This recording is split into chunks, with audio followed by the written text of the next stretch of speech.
भगवद गीता श्लोक एवं उसके अनुवाद और टीका के साथ। अध्याय प्रथम। कुरुक्षेत्र के युद्ध स्थल में सैन्य निरीक्षण। धृतराष्ट्र उवाच धर्मक्षेत्रे कुरुक्षेत्रे समवेतायुयुत्सवः मामकाः पांडवाश्चैव किम कुर्वत संजय। अर्थात धृतराष्ट्र ने कहा, हे संजय, धर्मभूमि कुरुक्षेत्र में युद्ध की इच्छा से एकत्र हुए मेरे तथा पांडु के पुत्रों ने क्या किया। जिसकी तात्पर्य है कि भगवत गीता एक बहुपठित आस्तिक विज्ञान है जो गीता महात्म्य में सार रूप में दिया हुआ है। इसमें यह उल्लेख है कि मनुष्य को चाहिए कि वह श्री कृष्ण के भक्त की सहायता से संवीक्षण करते हुए श्रीमद् भगवद गीता का अध्ययन करे और स्वार्थ प्रेरित व्याख्याओं के बिना उसे समझने का प्रयास करे। अर्जुन ने जिस प्रकार से साक्षात भगवान कृष्ण से गीता सुनी और उसका उपदेश ग्रहण किया, इस प्रकार की स्पष्ट अनुभूति का उदाहरण भगवद गीता में ही है। यदि उसी गुरु परंपरा से निजी स्वार्थ से प्रेरित हुए बिना किसी को भगवद गीता समझने का सौभाग्य प्राप्त हो तो वह समस्त वैदिक ज्ञान तथा विश्व के समस्त शास्त्रों के अध्ययन को पीछे छोड़ देता है। पाठक को भगवद गीता में न केवल अन्य शास्त्रों की सारी बातें मिलेगी, अपितु ऐसी बातें भी मिलेगी जो अन्यत्र कहीं उपलब्ध नहीं है। यही गीता का विशिष्ट मानदंड है। स्वयं भगवान श्री कृष्ण द्वारा साक्षात उच्चारित होने के कारण यह पूर्ण आस्तिक विज्ञान है। महाभारत में वर्णित धृतराष्ट्र तथा संजय की वार्ताएं इस महान दर्शन के मूल सिद्धांत का कार्य करती है। माना जाता है कि इस दर्शन की प्रस्तुति कुरुक्षेत्र के युद्ध स्थल में हुई, जो वैदिक युग से पवित्र तीर्थ स्थल रहा है। इसका प्रवचन भगवान द्वारा मानव जाति के पथ प्रदर्शन हेतु तब किया गया जब वे इस लोक में स्वयं उपस्थित थे। यहाँ पर धर्म क्षेत्र शब्द सार्थक है क्योंकि कुरुक्षेत्र के युद्ध स्थल में अर्जुन के पक्ष में श्री भगवान स्वयं उपस्थित थे। कौरवों का पिता धृतराष्ट्र अपने पुत्रों की विजय की संभावना के विषय में अत्यंत संदिग्ध था। अतः इसी संदेह के कारण उसने अपने सचिव से पूछा, उन्होंने क्या किया। वह आश्वस्त था कि उसके पुत्र तथा उसके छोटे भाई पांडु के पुत्र कुरुक्षेत्र की युद्ध भूमि में निर्णयात्मक संग्राम के लिए एकत्र हुए हैं। फिर भी उसकी जिज्ञासा सार्थक है। वह नहीं चाहता था कि भाइयों में कोई समझौता हो। अतः वह युद्ध भूमि में अपने पुत्रों की नियति के विषय में आश्वस्त होना चाह रहा था, क्योंकि इस युद्ध को कुरुक्षेत्र में लड़ा जाना था। इसका उल्लेख वेदों में स्वर्ग के निवासियों के लिए भी तीर्थ स्थल के रूप में हुआ है। अतः धृतराष्ट्र अत्यंत भयभीत था कि इस पवित्र स्थल का युद्ध के परिणाम पर न जाने कैसा प्रभाव पड़े। उसे भली भांति ज्ञात था कि उसका प्रभाव अर्जुन तथा पांडु के अन्य पुत्रों पर अत्यंत अनुकूल पड़ेगा, क्योंकि स्वभाव से वे सभी पुण्यात्मा थे। संजय श्री व्यास जी का शिष्य था, अतः उनकी कृपा से संजय धृतराष्ट्र के कक्ष में बैठे बैठे कुरुक्षेत्र के युद्ध स्थल का दर्शन कर सकता था। इसीलिए धृतराष्ट्र ने उससे युद्ध स्थल की स्थिति के विषय में पूछा। पांडव तथा धृतराष्ट्र के पुत्र दोनों ही एक वंश से संबंधित है, किंतु यहाँ पर धृतराष्ट्र के वाक्य से उसके मनोभाव प्रकट होते हैं। उसने जानबूझकर अपने पुत्रों को कुरु का कहा और पांडु के पुत्रों को वंश के उत्तराधिकार से विलाग कर दिया। इस तरह पांडु के पुत्रों अर्थात अपने भतीजों के साथ धृतराष्ट्र की विशिष्ट मनस्थिति समझी जा सकती है। जिस प्रकार धान के खेत से अवांछित पौधों को उखाड़ दिया जाता है, इसी प्रकार इसी कथा के आरंभ में ही ऐसी आशा की जाती है कि जहाँ धर्म के पिता श्री कृष्ण उपस्थित हो, वहाँ कुरुक्षेत्र रूपी खेत में दुर्योधन आदि धृतराष्ट्र के पुत्र रूपी अवांछित पौधे को समूल नष्ट करके युधिष्ठिर आदि नितांत धार्मिक पुरुषों की स्थापना की जाएगी। यहाँ धर्म क्षेत्र तथा कुरुक्षेत्र शब्दों की उनकी ऐतिहासिक तथा वैदिक महत्ता के अतिरिक्त यही सार्थकता है। संजय उवाच दृष्टा तो पांडवानिकं व्यूढं दुर्योधनस्तथा आचार्यम् उपसंज्ञ राजा वचनम् अब्रवीत्। अर्थात संजय ने कहा, हे राजन, पांडु पुत्रों द्वारा सेना की व्यह रचना को देखकर राजा दुर्योधन अपने गुरु के पास गया और उसने ये शब्द कहे। धृतराष्ट्र जन्म से अंधा था।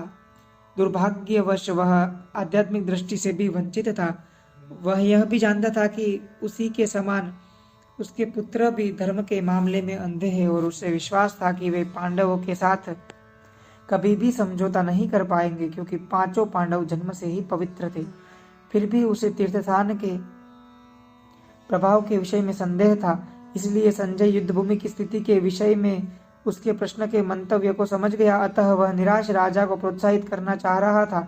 उसने उसे विश्वास दिलाया कि उसके पुत्र पवित्र स्थान के प्रभाव में आकर किसी प्रकार का समझौता करने नहीं जा रहे हैं। उसने राजा को बताया कि उसका पुत्र दुर्योधन पांडवों की सेना को देखकर तुरंत अपने सेनापति द्रोणाचार्य को वास्तविक स्थिति से अवगत कराने गया। यद्यपि दुर्योधन को राजा कहकर संबोधित किया गया है, तो भी स्थिति की गंभीरता के कारण उसे सेनापति के पास जाना पड़ा। अतएव दुर्योधन राजनीतिज्ञ बनने के लिए सर्वथा उपयुक्त था, किंतु जब उसने पांडवों की व्यूहरचना देखी तो उसका यह कूटनीतिक व्यवहार उसके भय को छिपा न पाया। तीसरा श्लोक। पश्यताम पांडुपुत्राणाम आचार्य महतिम च मुम व्यूढ़ाम द्रुपद पुत्रेण तव शिष्येण धीमता। हे आचार्य, पांडुपुत्रों की विशाल सेना को देखे, जिसे आपके बुद्धिमान शिष्य द्रुपद के पुत्र ने इतने कौशल से व्यवस्थित किया है। तात्पर्य है इसका, परम राजनीतिज्ञ दुर्योधन महान ब्राह्मण सेनापति द्रोणाचार्य के दोषों को इंगित करना चाहता था। अर्जुन की पत्नी द्रौपदी के पिता राजा द्रुपद के साथ द्रोणाचार्य का कुछ राजनीतिक झगड़ा था। इस झगड़े के फलस्वरूप द्रुपद ने एक महान यज्ञ संपन्न किया, जिससे उसे एक ऐसा पुत्र प्राप्त होने का वरदान मिला जो द्रोणाचार्य का वध कर सके। द्रोणाचार्य इसे भली भांति जानते थे, किंतु जब द्रुपद का पुत्र धृष्टद्युम्न युद्ध शिक्षा के लिए उसको सौंपा गया तो द्रोणाचार्य को उसे अपने सारे सैनिक रहस्य प्रदान करने में कोई झिझक नहीं हुई। अब धृष्टद्युम्न कुरुक्षेत्र की युद्ध भूमि में पांडवों का पक्ष ले रहा था और उसने द्रोणाचार्य से जो कला सीखी थी उसी के आधार पर उसने यह व्यूहरचना की थी।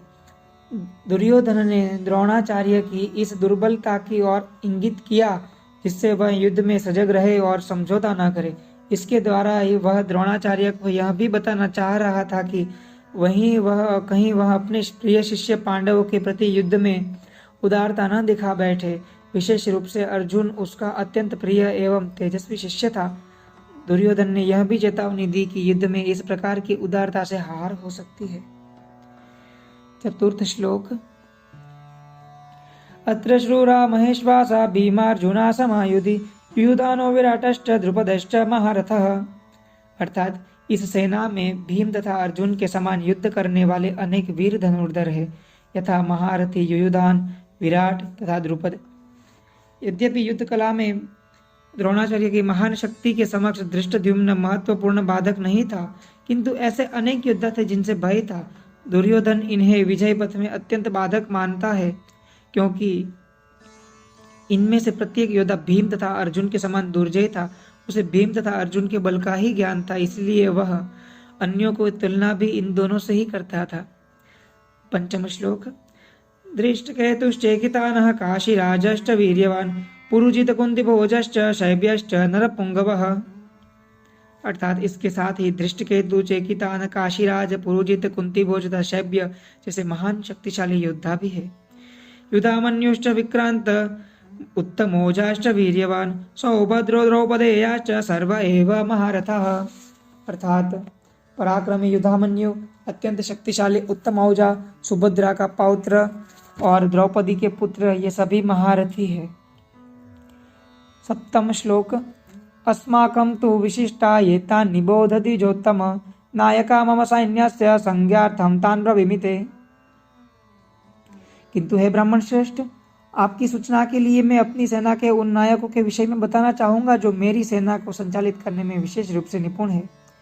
भवान भीष्मश्च कर्णश्च कृपश्च समितिं जयः अश्वत्थामा विकर्णश्च सौमदत्तिस्तथैव च। अर्थात मेरी सेना में स्वयं आप, भीष्म, कर्ण, कृपाचार्य, अश्वत्थामा, विकर्ण तथा सौमदत्त का पुत्र भूरिश्रवा आदि है, जो युद्ध में सदैव विजयी रहे। इसका तात्पर्य है, दुर्योधन उन अद्वितीय युद्ध वीरों का उल्लेख करता है जो सदैव विजयी होते रहे हैं। विकर्ण दुर्योधन का भाई है, अश्वत्थामा द्रोणाचार्य का पुत्र है और सौमदत्ती या भूरिश्रवा बाहलिकों के राजा का पुत्र है। कर्ण अर्जुन का आधा भाई है, क्योंकि वह कुंती के गर्भ से राजा पांडु के साथ विवाहित होने के पूर्व उत्पन्न हुआ था। कृपाचार्य की जुड़वा बहन द्रोणाचार्य को ब्याही थी। 9वां श्लोक। अन्ये च बहवः श्रीरा मदर्थे त्यक्त जीविताः नाना शस्त्र प्रहारणाः सर्वे युद्ध विशारदाः।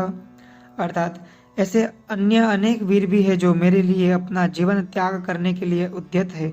वे विविध प्रकार के हथियारों से सुसज्जित है और युद्ध विद्या में निपुण है। तात्पर्य है कि जहाँ तक अन्यों का यथा जयद्रथ, कृतवर्मा तथा शैल्य का संबंध है, वे सब दुर्योधन के लिए अपने प्राणों की आहुति देने के लिए भी तैयार है। दूसरे शब्दों में यह पूर्व निश्चित है कि वे अब पापी दुर्योधन के दल में सम्मिलित होने के कारण कुरुक्षेत्र के युद्ध में मारे जाएंगे। निसंदेह अपने मित्रों की संयुक्त शक्ति के कारण दुर्योधन अपनी विजय के प्रति आश्वस्त था।